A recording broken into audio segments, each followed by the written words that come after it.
One final update on the return of CM Punk. That's right, guys. We got some big updates on CM Punk. Apparently, he's not allowed to talk to the Elite or Kenny Omega. This whole situation is disastrous. We're going to provide the update. As always, I'll put timestamps in the description down below. I want to kick things off with some WWE news. WWE became Night of Champions, right? They changed the name of the pay-per-view from King and Queen of the Ring to Night of Champions. A lot of people were wondering as to why.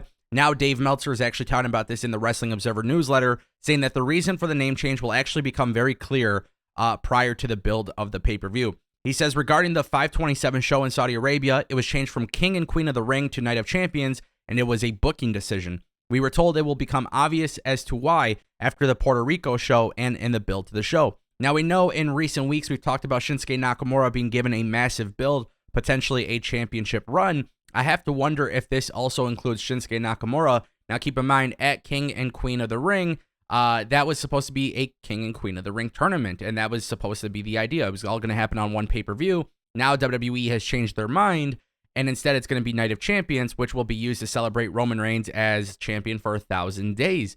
So is that going to be Shinsuke Nakamura versus Roman Reigns? Is it going to be Jey Uso and Roman Reigns? Is it going to be Solo Sikoa and Roman Reigns? Are we going to start seeing the fall of the Roman Empire happen now? Because that is a real thing that we're starting to see unfold as time goes on.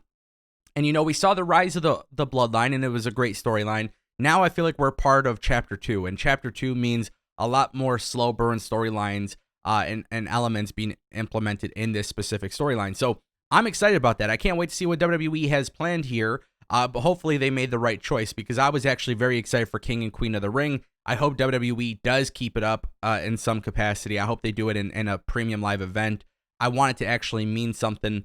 I'm hoping WWE can do something really cool, whether it's a network special, whether, you know, it's like a smaller event, whether it's a big pay-per-view. I don't know, but I just feel like King and Queen of the Ring should be its own event this year. Hopefully WWE does that. We'll see what happens as time goes on.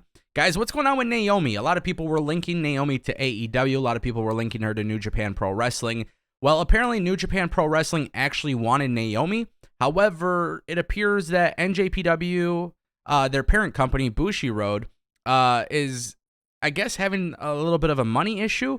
Well, Dave Meltzer says that according to his sources, NJPW Stardom was interested in bringing Naomi, but money was the deciding factor not to make a deal happen, as the parent company, Bushiroad, is trying to cut costs where possible due to New Japan's declines related to the pandemic. Obviously, this is really shocking, because Naomi going to New Japan would have made a lot of sense. Obviously, her, you know, being involved with Sasha Banks, Mercedes Moné, it could have worked in a very big way. But then you have to wonder, what is plan B? You know, I think Naomi's going to be successful outside of WWE regardless. I think if WWE wants to bring her back, they should. I think she deserves a really big push in the WWE. And, you know, we were just talking about the Roman Empire, right? We're talking about the bloodline here. We're talking about a massive storyline. And for some reason, I just can't understand. I can't put a finger on it, but I can't understand why WWE wouldn't want to have Naomi as part of the bloodline.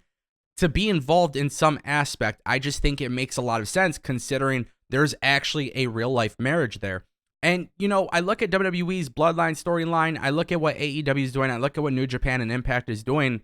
I think Naomi will be successful in any one of those companies, but I can't really envision a storyline right now. You know, I can't fantasy book a storyline right now for Naomi outside of WWE, and that is because of her real-life ties to the bloodline. So, in my opinion, that's what I would like to see happen. But, you know, look, if New Japan, Stardom, if they're not bringing her in, if they're trying to cut costs, I get it. I totally understand, especially New Japan was definitely impacted by the pandemic more than most wrestling companies. So for that reason, I could totally understand that. But at the same time, too, it would be cool to see Naomi show up in Stardom. It would be cool to see Naomi show up in AEW. You know, and of course, there's all this talk and rumors of Naomi possibly taking the TBS championship off of Jade Cargill. But then I think that actually undermines everything that they're trying to do with Taya Valkyrie in her feud and trying to position her as a top star in the women's division. So there's a lot of things that they can do. There's a lot of things that those companies can definitely do. I just think the money is in Naomi being with the WWE. So that's ultimately what I would like to see. And maybe that's exactly what happens. Who knows at this point? But we know Trinity Fatu, a.k.a. at this point, I think the name that she's going to go by is Trinity Star. I mean, she's going to be great wherever. So just a quick little update. That's why we haven't seen her in New Japan. That doesn't mean things won't change. that, but we'll obviously have to give it some time before anything does go down. Guys, what is going down with AEW and some changes that are being made? That's right. So, very interesting report from Fightful Select. Sean Rossap mentioned on Fightful Select that they had questions regarding AEW and indie dates.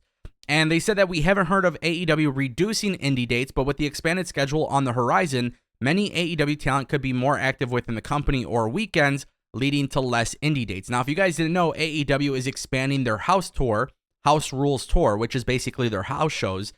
Jeff Jarrett has been putting in a lot of work on this. And actually, one thing I just want to say that's really good about this is that AEW is doing house shows in areas that are smaller markets. And I think this is a really good thing because you're not going to bring a television show to a smaller market, but you bring the house shows there, you reward the fans, you give them a good show to watch. And I just think AEW can benefit a lot greatly from doing so. But in turn, yes, AEW talent will have to work less indie dates, which I don't know how certain talent would feel about that. Obviously, a lot of people went into AEW with the idea that it's not going to be as aggressive of a schedule as WWE. And right now, there's no indication that AEW is going to be as aggressive in their scheduling as WWE currently is. But obviously, increased dates means less indie shows. I'm sure some wrestlers want to work more. I'm sure some wrestlers signed with AEW thinking like, hey, I can get paid a lot of money. I can get all these benefits. I could work for Tony Khan, and I don't have to work as much as I did in WWE. So I'm curious to know how they would be feeling about this. But listen, AEW doing more house shows is just good for overall wrestling. Whether you like it or not, whether you like or hate AEW, that doesn't matter. The more that you see these companies expanding and doing more things to add to their overall business definitely helps.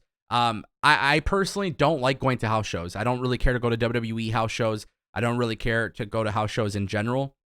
Only for the simple fact that I don't feel like there's really a purpose to them. I understand from a live experience there is, but for me personally, I've always been about the storytelling and like the actual television of wrestling.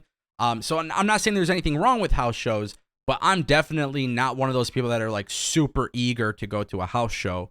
But I could still admit that WWE and AEW selling house show tickets and actually doing a good job of doing that is a really good thing for wrestling, and I like that. Guys, what is going on with CM Punk? This is probably the final update. A lot of interesting things here. So CM Punk has reportedly not apologized, and he has been told not to have any contact with the Young Bucks. Something really fishy is going on here. I've been telling you guys for a while, I think this is still a work. But at the end of the day, this is probably the most chaotic thing in the world. So here's the thing. In the latest edition of the Wrestling Observer newsletter, Dave Meltzer reported that there had been no resolution to the issues with CM Punk and several of the roster for his actions at All Out. This includes the reported fight and the rant at the post-event press conference. Punk hasn't apologized to the Young Bucks, but the reason for that is because, according to Meltzer, he was asked not to speak to them. As of this weekend, there was no resolution to the situation, and there are many situations and things involved. Since I have been asked about this a lot, Punk has not apologized or attempted to make any direct amends to the Young Bucks, although those close to him said that's because he has been told not to have any contact with them, and without any contact, he couldn't. Guys, this is very, very fishy to me. All of this stuff is chaotic. The mixed reporting back and forth. For a while, it was AEW's not allowed to talk about this. AEW talent are not allowed to talk about this. There's lawsuits involved. There's this involved. And now the conversation is actually, well, he's not allowed to talk to them.